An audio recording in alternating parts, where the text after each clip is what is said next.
All right, y'all, what is up and welcome back. Tonight, I got one of the craziest stories I've ever done on here. A mom from Detroit has abandoned her 3 kids at the house for years, y'all, for years. While she goes out, turns up, has a good time, completely disregards them. Heartbreaking story. So I got a little bit of info on this. I want to go ahead and play the news clip, and then I want to talk about it afterwards. So, you know the vibes. Without further ado. Mother now under arrest. Thank you so much for joining us for 7 News Detroit at 11. I'm Whitney Burney. Their mother allegedly abandoning the children in 2020 or 2021, leaving a 15-year-old boy, 13-year-old girl, and a 12-year-old girl, only leaving food once a week. Oakland County Sheriff Michael Bouchard saying, quote, "This situation would be deemed deplorable and intolerable for an animal, and it is utterly unacceptable for 3 children." 7 News Detroit reporter Tierra Braddock spoke to Sheriff Bouchard today, as well as a neighbor reacting to the chilling revelations. We do want to warn you, some of the details of this story are very disturbing. Just a few days ago, Oakland County Sheriff deputies came to this house behind me to do a welfare check on a woman. But when they got inside, they didn't find her, but they did discover her 3 kids who had been abandoned, living in deplorable conditions. Everybody's upset about it, like, oh my God, this is right in our neighborhood. How could something like this happen? Pontiac resident Emma Gross lives a few streets over from the home where the kids were found. The Oakland County Sheriff's Office says the house was covered in piles of trash as high as 4 feet in some rooms. There was even mold and human feces throughout the house. It's pretty heartbreaking that the kids would have to live. I want y'all to see this and notice something. These kids didn't have running water. These kids were using the bathroom in bags and buckets. They didn't even have running water in this house, guys. Under those conditions. Sheriff Michael Bouchard tells me a 15-year-old boy and his 2 sisters, ages 12 and 13, hadn't been outside the home in years and were surviving off of weekly drop-offs of prepared food. It kind of reminds me of the commercials you see where animals are living in very deplorable conditions. Well, kind of take that times 10, and that's what the kids were living in for years. The boy told deputies that his mother abandoned them back in either 2020 or 2021. Deputies were recently called because the landlord of the home asked for them to do a welfare check. The landlord said he hadn't seen her for some time, and I think, as our detectives mentioned, that hadn't paid her rent going back to October. The kid's mother was arrested on Friday, and Bouchard says she had been living somewhere else in Pontiac. The kids hadn't been in school since they were abandoned. Well, that's going to be a very long process to figure this all out. Not just how they are, both mentally and physically, but how did this ever happen, to have these kids fall through the cracks on so many levels with relatives and community and with schools. Have you ever seen anything like this before? I've seen, child neglect and other situations where they're living in bad places, but not to this level and not for this extended duration. The mother will be facing criminal charges, and in the meantime, her kids are now staying with a relative. In Pontiac, Tierra Braddock, 7 News Detroit. All right, and I also got another clip. One of her relatives has spoken out. This is like a relative in-law. She's not actually like blood related to her, but she felt the need to speak. So let's hear what she has to say as well. And they have some clips of her Instagram on here too. So let's go. We all knew she was a bad parent, but I don't think nobody really realized. Shut up. If you knew she was a bad parent, you should have checked on them kids. Shut up. This was going on. Charlene Bryant is the former sister-in-law to 34-year-old Kelly Bryant, now facing child abuse charges after investigators say they found 3 of her kids living alone in squalor for several years at this Pontiac townhouse on Lydia Lane. Charlene has not been in contact in years and has loads of questions now. I just don't know how the family don't know when they were so close. Oakland County Prosecutor Karen McDonald charged Kelly Bryant with 3 counts of child abuse in the first degree, which could mean life in prison if convicted. All of this after police say they found 3 of Bryant's 4 kids, a 15-year-old boy and his 2 sisters, ages 12 and 13, living in horrific conditions. Her daughters were hiding in a bathroom that was filled with feces, piles of trash, and completely non-functional, while her son was hiding in another room. Police were astonished to find anyone in the location because it appeared to be uninhabitable, with piles of garbage and refuse several feet high, including large amounts of human excrement. The prosecutor says Bryant lived at the home with all 4 kids back in 2019, but later moved out, leaving 3 of her children abandoned while one of the kids went to live with their dad. Detectives say the landlord called police to the home, worried for Bryant's welfare after not getting a rent payment since last October. That's when the kids were found, shaken, scared, and covered in feces, according to the prosecutor. Honestly, I thought the grandmother was taking care of the children. That's the last you heard. Yeah, that's the last. You went 4 or 5 years without seeing your grandchildren. There was no questions. We stopped by the Pontiac home of Bryant's extended family, where the police eventually took the kids. We wanted to talk to the adults. Hi, how are you? No, sir, no comment. Is there anything you'd like to say, sir? No comment given there. We also searched Bryant's Facebook page, which was easy to find and not set to private. Her content shows her modeling various outfits for the camera. She's gonna claim she couldn't afford to take care of her kids, but you got your hair done, you got your nails done, you got new clothes on all your pictures. Come on now. What do you think should happen at this point? She needs to go to prison and never see her kids again. Them kids need to go to someone that's gonna take care of them. Okay. And that's the end of the clip. Woo! A lot. That's a lot, y'all. That's a lot. Jesus Christ. Thank God. First off, thank God those kids are still alive. Thank God those kids still have their life. So let's go ahead and get that out the way, because I mean, that could have been a crazy situation where somebody could have lost their life under those conditions. So first things first. But how? Who do we hold accountable? Definitely the mother. But that family definitely needs to be held accountable. I mean, you even heard from her extended family, they knew she was a bad mother. Let me tell you something. If I know someone is a bad mother, I'm going to be worried. And that's going to make me check on them every single week. Okay? So knowing someone is a bad parent, knowing someone is a bad mother, and then never checking on those kids is crazy work. First off. So let's hold that family accountable as well as the dad. Because what in the hell are you doing, Dad? Where are you at during all this?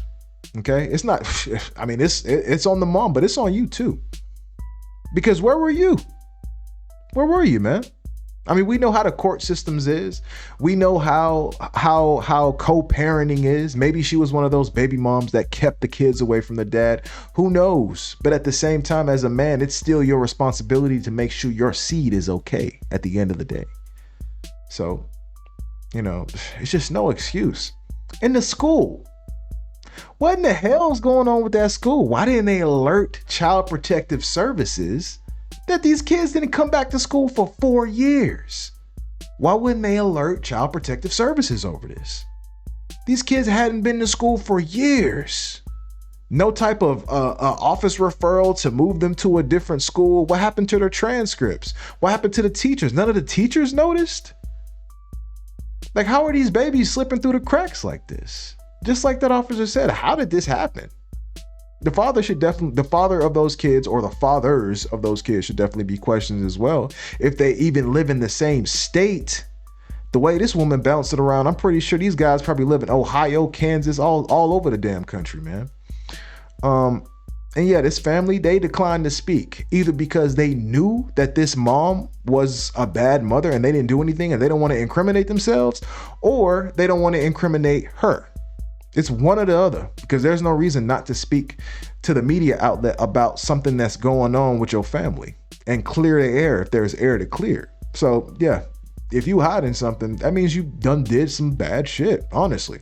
But most likely they probably have a family lawyer. Look, the mom is facing life in prison, so they probably got a family lawyer that's telling everybody to keep quiet. It's in the best interest. Don't say nothing to nobody.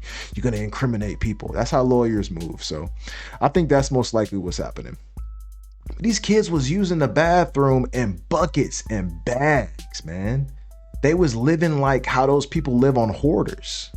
And they didn't know any other way. They were afraid to come outside.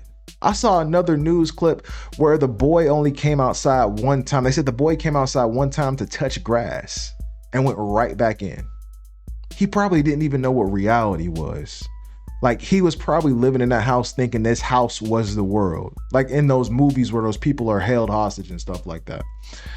You know, this is This is one of the most heartbreaking stories I've ever even heard. Honestly, I think somebody's going to end up doing a movie about this. This is crazy. This is crazy. Those kids are going to have a rough time. This is not the end. Oh no. You talking about abandonment issues. Whew. Those kids are going to have it tough. They'll never be the same. They'll never be the same after this. Ever. They're going to go through a series of families with foster care because, if that family didn't have the intelligence, if that family didn't have the common sense to check on those kids when they knew how that mother was, I don't think they'll have the common sense to take care of those kids. I mean, call me crazy, but I don't think they'll have the common sense to take care of those kids. I think they're going to mess up too.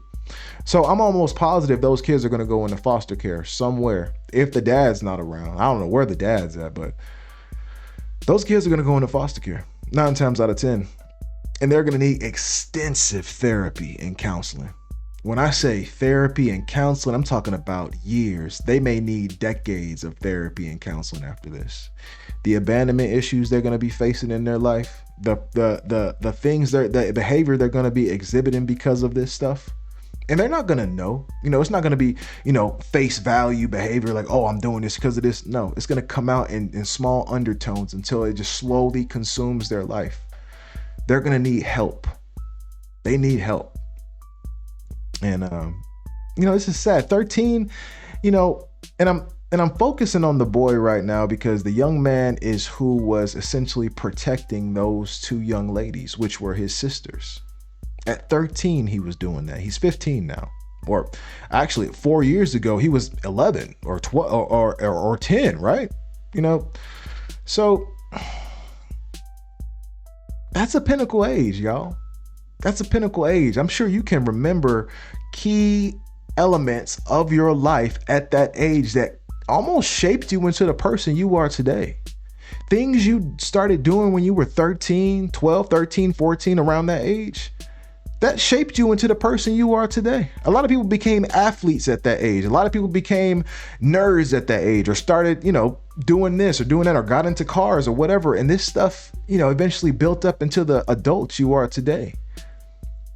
This young man was being abused this entire time at this age. So were the 2 young ladies. This is going to have a lot to do with the people that they become one day. Like it or not, they're going to need counseling. And I can't say that enough. Does the mother deserve life in prison? Does the mother deserve life in prison? I know some of y'all probably say yeah. I say no. Call me crazy. I say no. The reason I say no is not because to spare her or to feel sorry for her. It's for the children. Will it make it better if their mother spends the rest of their life in prison? No. It's not going to make it better for those kids to grow up and see their mother behind bars. No, it's not. I'd say give her 20 to 30 years max. Just playing devil's advocate here. There were no casualties. Thank God. Like I said at the beginning, thank God there were no casualties. She did what she did and she deserves to sit in there for a long time. But also, those kids do deserve to be able to hug their mom one day.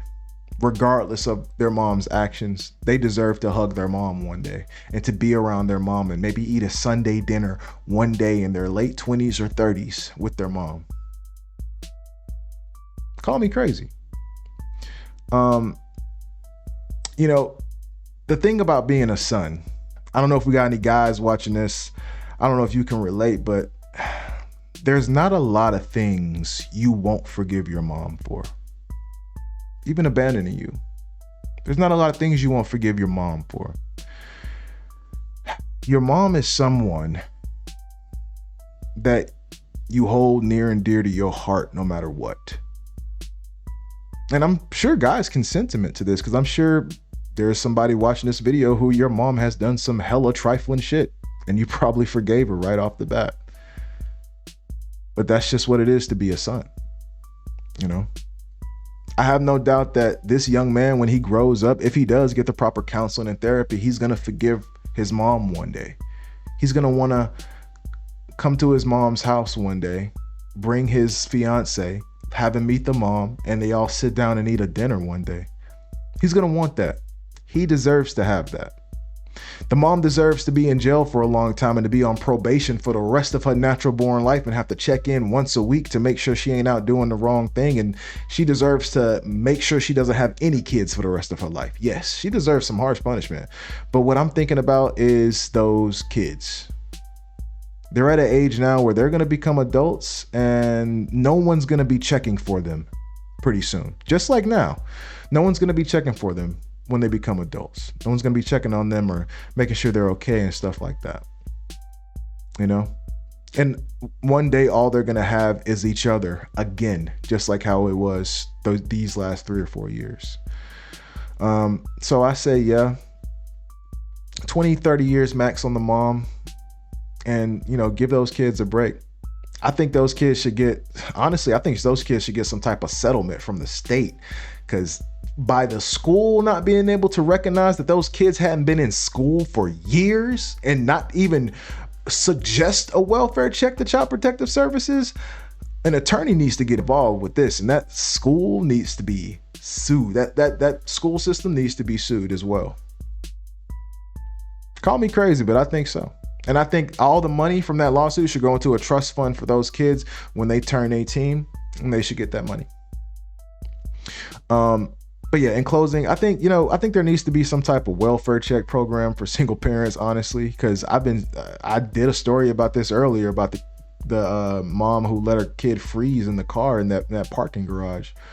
There needs to be some type of welfare check system to where periodically, if you are a single parent, you will receive a knock on your door from Child Protective Services just to make sure everything is copacetic. Even if all they got to do is just open the door and say, hey, wave at the kid and go. That's better than what just happened right here. You know, this is unacceptable. This is unacceptable for our kids to be going through. No matter who their mother is, no matter who their father is, with all these adults in this community, in that community in Detroit, this is unacceptable. This shouldn't happen. That school system shouldn't have let this happen. The mother shouldn't have let this happen. The neighbor shouldn't have let this happen. That family shouldn't have let this happen. Somebody should have had an eye on those kids. So I'm disappointed in that. But let me know what you think about this. I know a lot of people got some strong thoughts. Put them in the comments. I'd love to hear what you think about this. And don't forget, if you like what you see, make sure you like, comment, and subscribe. And I'll see y'all later. Peace.